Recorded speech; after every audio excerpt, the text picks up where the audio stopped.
राज्यसेवाचा अभ्यास करायचा म्हणजे कमीत कमी 5 महिने पाहिजेत. कारण त्या पिरियडमध्ये आपल्याला प्री आणि मेन्स असा सर्व अभ्यास करायचा असतो. थोडक्यात जर मी प्लॅन सांगितलं, तर सुरुवातीला बेसिकवर फोकस करा. त्यानंतर प्री आणि मेन्स असा सर्व अभ्यास होईल, जे कॉमन विषय आहेत त्या विषयावर फोकस करा. हळूहळू आन्सर रायटिंगची प्रॅक्टिस पण करा.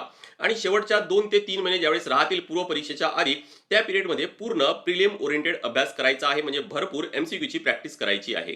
आणि प्रिलिम झाल्यानंतर मग मुख्य परीक्षा आहे, ऑप्शनल आहे, एथिक्स आहे, ह्या विषयावर जास्त आपल्याला भर द्यायचा आहे. आणि असाच काहीसा प्लॅन आहे हा आपल्या GSP प्रोग्राममध्ये पण आहे. GSP म्हणजेच गॅरंटेड सिलेक्शन प्रोग्राम. ही 2026 साठी असणारी एक डेडिकेटेड बॅच आहे, ज्यामध्ये जो प्लॅन सांगितला, जी स्ट्रॅटेजी सांगितली, त्या स्ट्रॅटेजीने आपण जाणार आहोत.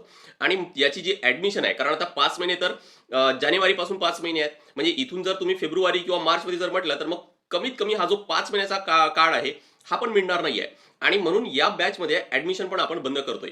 या GSP बॅचमध्ये ऍडमिशन घ्यायची शेवटची तारीख ही आजची आहे.